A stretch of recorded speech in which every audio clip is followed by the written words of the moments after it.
দেখা যায় যে কলেজে গেছে বা ইউনিভার্সিটি গেছে, ওখানে ফার্স্টে যেই তারা হয়তো একটা সিঙ্গারা, সমুচা অথবা একটা স্যান্ডউইচ, একটা ফাস্ট ফুড আইটেম কিছু খায়। প্রথমেই দেখেন যে সে একটা আনহেলদি খাবার নিছে এবং তারপর আবার সে খায় না, একবারে বাসায় এসে সন্ধ্যার সময় খায়। তা আবার কি খায়, রামিয়ান অথবা নুডলস বা এই টাইপ। তারা দেখেন একে তো লাইফস্টাইল তাদের শরীরে প্রভাব পড়তেছে, আবার হচ্ছে যে নিউট্রিশন ডেফিসিয়েন্সি, তারা যে খাবার নিচ্ছে এগুলোর একটাও নিউট্রিশন ভ্যালু নাই।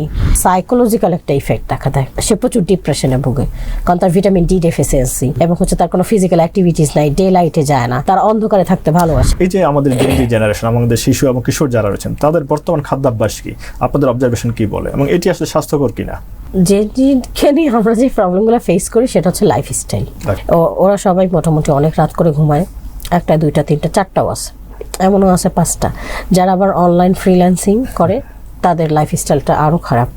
দেখা যাচ্ছে তারা সারা রাত অনলাইনে কাজ করে সকালবেলা ঘুমাইতে গেছে 6টা-7টার সময়। তাদের অনেকগুলো প্রবলেম দেখা যায়। এক নম্বর হচ্ছে ওবেস অথবা আন্ডার নিউট্রিশন অথবা খাওয়ায় মানে অ্যানোরেক্সিয়া বলি যেটা আমরা, যে খাওয়ায় প্রচণ্ড অরুচি। 3 নম্বরটা যেটা হয় সেটা হচ্ছে সাইকোলজিক্যাল একটা ইফেক্ট দেখা দেয়।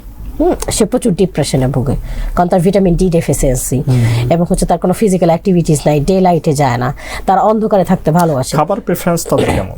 খাবার প্রেফারেন্স হচ্ছে যে ওরা এই সকাল মানে বেশিরভাগই নাস্তা স্কিপ করে, সকালে খায় না, এই 10টা-11টার সময় যে খায়, এবং সেই খাওয়াটাও খুব একটা হেলদি খাবার হয় না। দেখা যায় যে ইউনিভার্সিটিতে গেছে অথবা কলেজে গেছে বা ইউনিভার্সিটি গেছে, ওখানে ফার্স্টে যেই তারা হয়তো একটা সিঙ্গারা, সমুচা অথবা একটা স্যান্ডউইচ, একটা ফাস্ট ফুড আইটেম কিছু খায়। প্রথমেই দেখেন যে সে একটা আনহেলদি খাবার নিছে এবং তারপর আবার সে খায় না, একবারে বাসায় এসে সন্ধ্যার সময় খায়।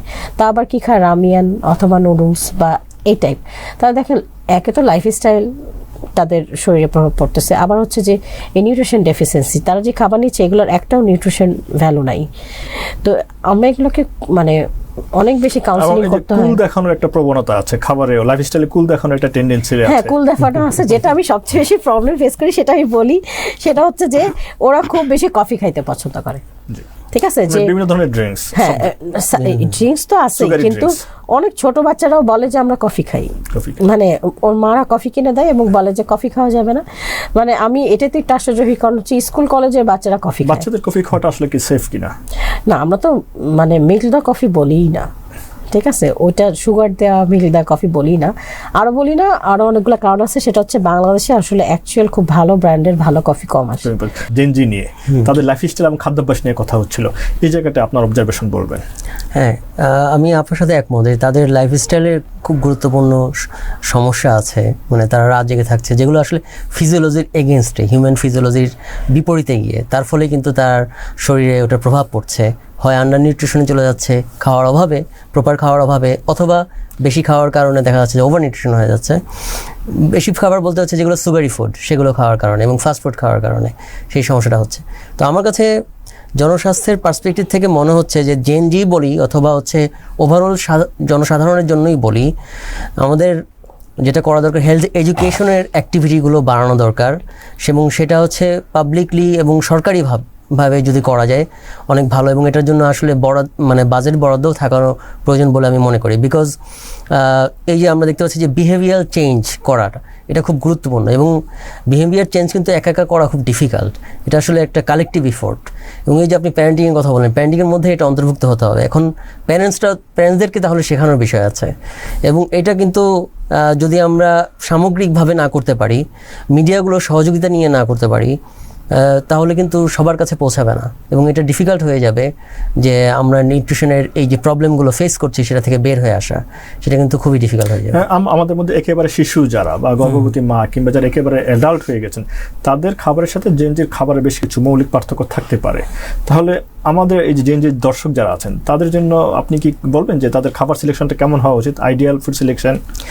আমি মনে করি যে জেনজি তো খুব সচেতন, জি, তারা জুলাই বিপ্লবে খুব গুরুত্বপূর্ণ ভূমিকা পালন করেছে। সুতরাং যেহেতু তারা স্মার্ট, তাদের উচিত হবে অ্যাওয়ারনেস বৃদ্ধি করা এবং এই বিষয় নিয়ে পড়াশোনা করা, এবং তারা কিন্তু জাস্ট একটু ইন্টারনেটে সার্চ করলেই পেয়ে যাবে যে প্রপার নিউট্রিশন কী, এবং সেইটা যদি সেই অ্যাওয়ারনেসটা বাড়ানো যায় এবং সেই অ্যাওয়ারনেসটা যদি তারা নিজেরাই বাড়াতে পারে, তাহলে তারা বেছে নিতে পারবে যে প্রপার ফুড হ্যাবিট কোনটা, এবং লাইফস্টাইল চেঞ্জের দিকেও তারা চিন্তা ভাবনা করতে পারবে। নট নেসেসারি যে তাদের রাতই জেগে থাকতে হবে, তারা কিন্তু রাত্রে আর্লি ঘুমিয়ে সকালবেলা উঠেও কাজ করতে পারে, প্রোডাক্টিভিটি বৃদ্ধি পেতে পারে। তো এই পজিটিভ বিষয়গুলো যদি সচেতন হওয়া যায় তাহলে এটা সম্ভব। এবং জেনজির আরেকটা গুরুত্বপূর্ণ বিষয় হচ্ছে তারা কিন্তু কালেকটিভলি কাজ করে। সো একজন দুইজন যদি সচেতন হয় তখন এই কালেকটিভলি সচেতনতা বেড়ে যাবে। তো জেনজি এখানে গুরুত্বপূর্ণ ভূমিকা রাখতে পারে নিজেদের সচেতনতা বৃদ্ধির মাধ্যমে, নিজেরা পড়াশোনা করার মাধ্যমে।